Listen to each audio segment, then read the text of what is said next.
जय श्री राम। दोस्तों, मांगत मांगत मान घटे और प्रीत घटे नित के घर जाया, ओछे के संग में बुद्धि घटे और कष्ट कटे प्रभु के गुण गाया। मैं एस्ट्रोलॉजर मदन मोहन लखोटिया मेरे यूट्यूब चैनल पर आप सबका एक बार पुनः हार्दिक स्वागत करता हूं। आज बात करेंगे तुला राशि के बारे में। तुला राशि मैंने लिखा है 2026 में आर्थिक स्थिति, पैतृक संपत्ति की स्थिति कैसी रहेगी। मेरे मोबाइल नंबर 9829911500। आइए विस्तार से चर्चा करते हैं। आर्थिक स्थिति, इसी पर चर्चा। आर्थिक स्थिति और पैतृक संपत्ति की स्थिति कैसी रहेगी। चंद्र कुंडली के अनुसार जिन लोगों की राशि तुला बनती है उन लोगों को यह वीडियो समर्पित करता हूं। दोस्तों, तुला राशि के स्वामी शुक्रदेव है, लेकिन धन के भाव के स्वामी मंगल देव है। तो क्या आर्थिक स्थिति मजबूत है? ऐसा नहीं बोल सकते। क्यों? क्योंकि आर्थिक स्थिति में वर्ष 2017-18 से बहुत बड़ा तकलीफ का सामना करना पड़ रहा है। एक ऐसा संघर्ष कि कितना भी प्रयास किए लेकिन सार्थकता नहीं मिली। कहीं ना कहीं इस कारण से भी आपको मानसिक तनाव का संकेत बना हुआ है, क्योंकि इस समय में कब से, वर्ष 2017 से ही कुटुंब और परिवार के लोगों से रिश्ते खराब और कमजोर हो गए, और वहीं से पैतृक संपत्ति का भी विवाद पैदा बहुत सारे लोगों के हो गया। किसको कहते हैं पैतृक संपत्ति? जो पिता की संपत्ति है या दादा की संपत्ति है, उसमें जो आपका हक होता है उसी को पैतृक संपत्ति कहते हैं। और उसमें विवाद भी बहुत सारे लोगों के वर्ष 2017-18 से, 17 कब से, अगस्त 2017 से, अगस्त 2017 से लेके मार्च 2019 के बीच वहीं से विवाद पैदा हुआ। तब से यानी 19, 20, 21, 22, 23, 24, 25 ये सब कुछ आपने विवाद में ही समय बिताया है। लेकिन इस भाव की स्थितियां बदली है। कैसे बदली अभी चर्चा करूंगा। तो यहां पर वर्ष 2017-18 से ही आर्थिक मामले चिंताजनक स्थिति का आभास कराते हैं। ऐसा क्या हो गया? तो ध्यान से सुने। अगस्त 2017 में यहां पर रावदेव आके बैठे। रावदेव आकर तो बैठ गए, लेकिन यह घर किसका है? चंद्रमा का है। और चंद्रमा के रावदेव शत्रु होने के कारण यह घर किसका है? कर्म और कैरियर का। कर्म और कैरियर के क्षेत्र में चंद्रमा के घर में बैठ करके दृष्टि ग्रहण दोष बना दिया, जिससे क्या हुआ? कर्म और कैरियर के क्षेत्र में भी बहुत बड़ी तकलीफें का सामना करना पड़ा। सीधी लैंग्वेज में बात करूं तो बहुत सारे तुला राशि के लोगों की इस समय में नौकरी भी चली गई। नौकरी के कारण परेशान भी रहे। क्यों? क्योंकि बॉस लोगों से संबंध ठीक नहीं रहे, और साथ में काम करने वाले लोगों को भी राजनीति करने जैसी स्थिति का आभास देखने को मिलता है। तो इस समय में ना प्रमोशन, ना ट्रांसफर, ना मनपसंद जगह, लेकिन नौकरी के क्षेत्र से भी जो लाभ मिलना चाहिए वो नहीं मिल पाया। और इस समय में पिता की सेहत भी कमजोर, पिता के संबंध भी कमजोर, और पिता के व्यापार में भी हानि जैसी स्थिति रही। लेकिन इन सबके अलावा हम बात कर रहे हैं धन के भाव की। तो रावदेव की धन के भाव पर दृष्टि पड़ने से, मंगलदेव का घर होने से, मंगलदेव के रावदेव शत्रु होने से यहाँ की स्थितियां दृष्टि अंगारक दोष बना दिया, जिसके कारण धन की आवक कम हुई, संचय धन खर्च हुआ, धन खर्च हो रहा था। धन की आवक कम थी, धन खर्च हो रहा था। अगर धन नहीं है तो व्यवस्था करके खर्च करना पड़ गया, ऐसी अवस्था का भी आभास होता है। कुटुंब और परिवार के लोगों से मतभेद और मनभेद होकर के दूरियां बढ़ गई। पैतृक संपत्ति का विवाद तब से ही पैदा हो गया, जिसके कारण भी स्थितियां तनावजनक देखने को मिल रही थी। और बहुत सारे लोगों के गर्दन के ऊपर के हिस्सों में तकलीफें भी। गर्दन का ऊपर का हिस्सा जैसे जैसे सर हुआ, आंखें हुई, कान हुए, नाक हुआ, मुंह हुआ, दांत हुआ, या मुंह के अंदर या गर्दन के आगे पीछे कहीं भी ऐसी तकलीफों का संकेत भी देखने को मिल रहा है। तब से ही आपके आर्थिक, मानसिक, शारीरिक, व्यापारिक और पारिवारिक स्थितियां खराब और कमजोर होकर के अलग अलग समय पे आर्थिक मामलों को खराब और कमजोर करने के कारण बहुत सारे हुए अवसर पैदा हो गए। जिसके कारण वर्ष 2020, 2021, 2022, 2023, 2024 और जून 2025 तक स्थितियां काफी चिंताजनक और तनाव देने वाली परेशानी कारक ही देखने को मिल रही थी। तो क्या इस भाव की स्थितियां सुधार होगी? बिल्कुल होगी, क्यों नहीं होगी। लेकिन ऐसा क्या कारण बना जिसके कारण ये स्थितियां सुधर नहीं पाई? इसमें कारण बहुत सारे हैं, जिसमें कभी परिवार की स्थितियां बढ़िया ना होना, कभी संतान के कारण चिंता होना, शिक्षा, संतान, लव एंड रिलेशन, अचानक धन प्राप्ति और शेयर मार्केट के कारण तकलीफें, क्योंकि शेयर मार्केट से भी लोगों ने बहुत सारा धन खोया। लव एंड रिलेशन के चक्कर में भी स्थितियां बहुत खराब रही। ऋण, रोग, शत्रु, भय, पुलिस केस, अदालती मामले, मन में भय लगना, षड्यंत्रकारी लोगों का शिकार होना, इस पे भी बहुत सारा पैसा खर्च हुआ है। व्यापार खराब हो गया, दाम्पत्य जीवन की स्थितियां चिंताजनक हो गई, बहुत सारे लोगों के कोर्ट कचहरी हो गए, मन मुटाव हो गया, मतभेद हो गया, मन भेद हो गया और कोर्ट कचहरी हो गई। इन सब में पैसा खर्च करना पड़ा। स्वास्थ्य पे भी, माता के स्वास्थ्य पे, खुद के स्वास्थ्य पे, परिवार के स्वास्थ्य पे पैसा खर्च हुआ था, हो रहा है, जिसके कारण भी स्थितियां तकलीफजनक रही। भाग्य का साथ ना मिला, नौकरी के क्षेत्र में भी व्यवधान, और सबसे बड़ी बात है अप्रत्याशित खर्चे। अप्रत्याशित खर्चे किसको कहते हैं? खर्च, हानि, नुकसान, अचानक बड़ा धन खर्च, हॉस्पिटल हवालात, तर्क वितर्क, वाद विवाद, लड़ाई झगड़ा और कोर्ट कचहरी जैसी स्थितियों का निर्माण होने के कारण पैसा कहां से बढ़ता? आने का रास्ता एक या दो, जाने के रास्ते अनेक। तो अब 2026 में कैसा होगा? लेकिन एक दृष्टि डालना चाहूंगा कि 2023 से भी इस भाव की स्थितियां शनिदेव ने, राहुदेव ने और मंगलदेव ने खराब की। कैसे? शनिदेव आपकी कुंडली के पंचम भाव में बैठ करके अपनी दशम दृष्टि कुंडली के दूसरे धन के भाव पर अपने शत्रु मंगल के घर पर, देखिए मंगल का घर होने के कारण शनिदेव के शत्रु, और यहीं पर अक्टूबर 2023 से राहुदेव की नवम दृष्टि पड़ने के कारण राहुदेव ने भी इस घर को खराब करने में महत्वपूर्ण भूमिका निभाई।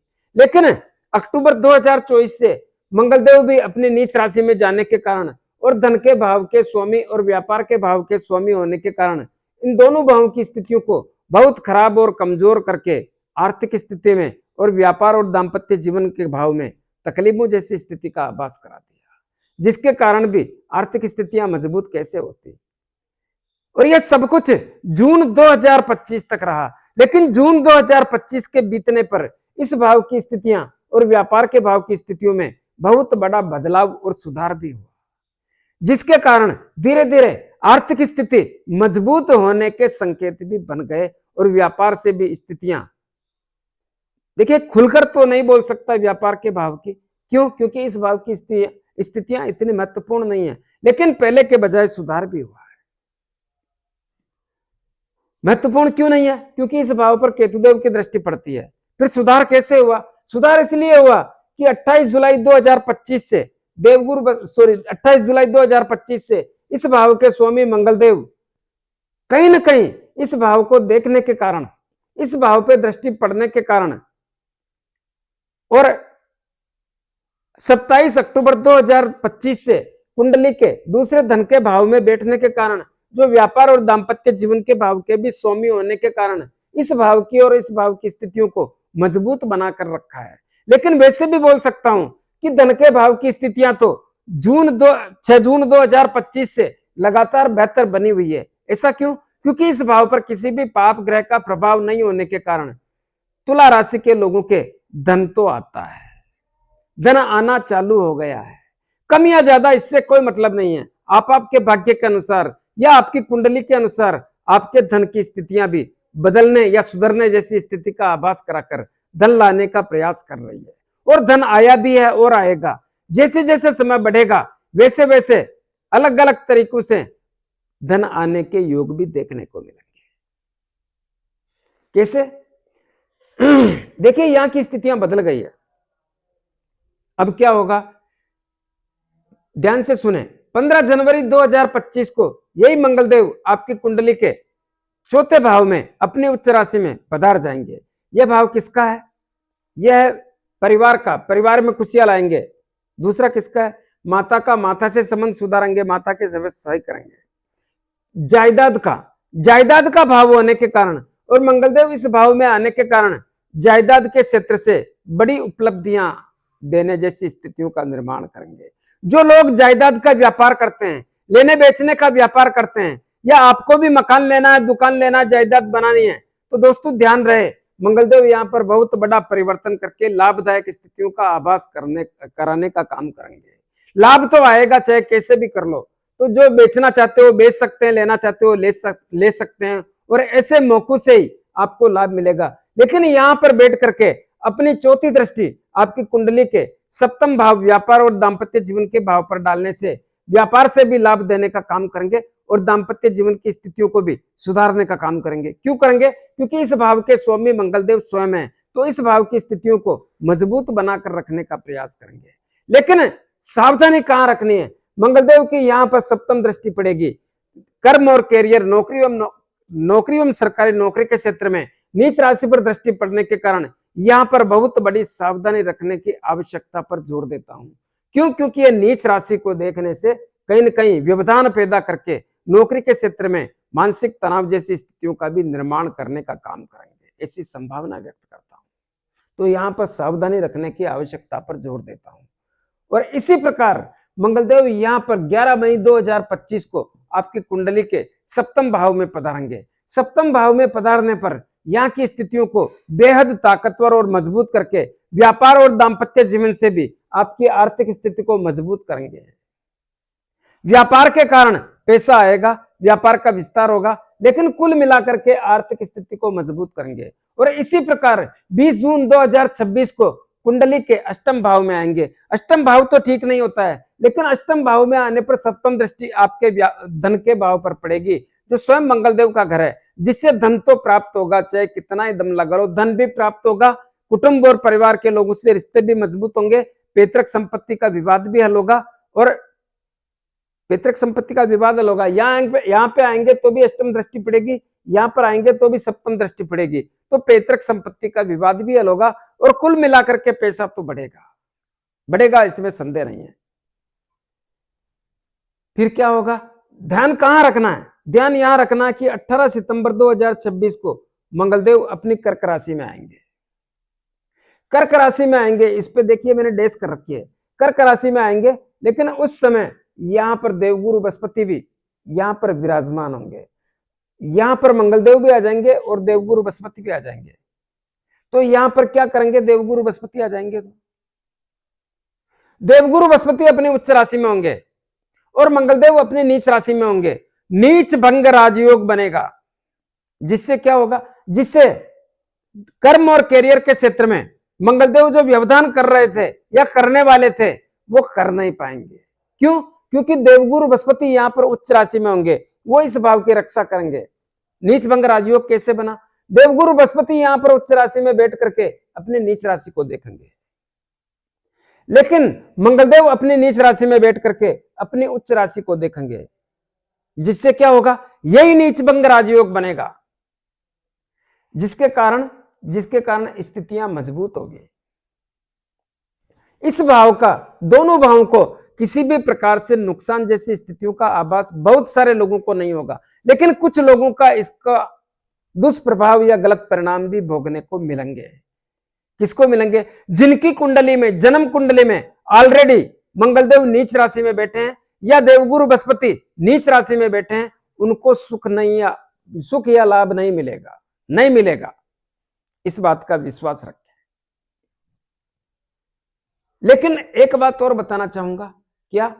20 जून 2026 को मंगलदेव यहां पर आएंगे तो यहां पर दृष्टि पड़ेगी, और 18 सितंबर 2026 को मंगलदेव यहां पर आएंगे तो यहां पर दृष्टि पड़ेगी। ये तो ठीक हो गया, लेकिन मेष राशि यहां पर है, वो 11 मई 2026 को मेष राशि में आएंगे, यहां पर आएंगे और यहां पर चौथी दृष्टि पड़ेगी। कहां पर? कर्म और कैरियर के क्षेत्र पर, नीच राशि पर।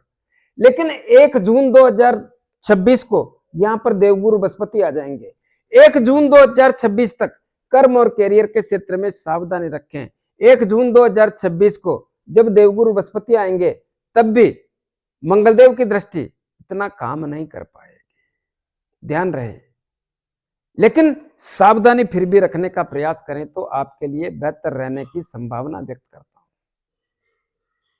तो इस प्रकार से आपको आपके धन के भाव के स्वामी लाभ देंगे। 12 नवंबर 2026 को मंगलदेव सिंह राशि में चले जाएंगे। सिंह राशि कुंडली का एकादश लाभ भाव, लेकिन केतुदेव के साथ बैठेंगे कहां? कोई काम नहीं है अपने। फिर क्यों बता रहा हूं? क्योंकि यहां पर बैठ करके 1 2 3 4 चौथी दृष्टि आपकी कुंडली के धन के भाव पर अपने ही घर पर पड़ेगी, जिससे मंगलदेव एक बार फिर इस 2026 के जाते जाते साल में आपकी आर्थिक स्थिति को मजबूत करने के भरपूर अवसर पैदा करेंगे। इसका जितना लाभ ले सकते हैं लेने का प्रयास करें। तो 2026 में इस प्रकार से आप अपनी आर्थिक स्थिति को मजबूत करने का एक अवसर पैदा कर सकते हैं।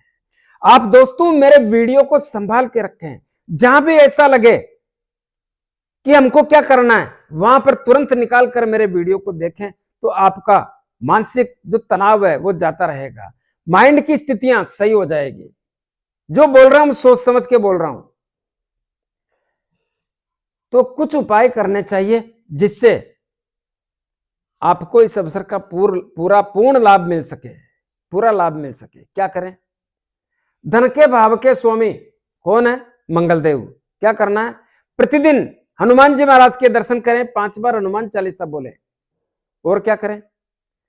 हनुमान जी के लाल गुलाब के पुष्प चढ़ाएं और अपने घर की तरफ से हनुमान जी के 6 महीने में एक बार सिंदूर का चोला करें।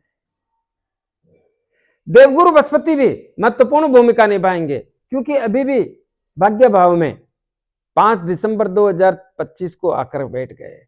भाग्य को यहां पर आने से भाग्य को मजबूत करने के साथ साथ बहुत कुछ बदलने की क्षमता रखते हैं, क्योंकि देवगुरु बृहस्पति देने में विश्वास रखते हैं। तो कैसे देंगे? आपको भी कुछ करना चाहिए ना, तो 4 चांद लग जाएंगे। क्या करें? प्रतिदिन गौ माता को गुड़ रोटी और चारा खिलाएं, तो आपके लिए बेहतर रहेगा। कैसा लगा मेरा वीडियो? ज्यादा से ज्यादा लोगों में भेजें।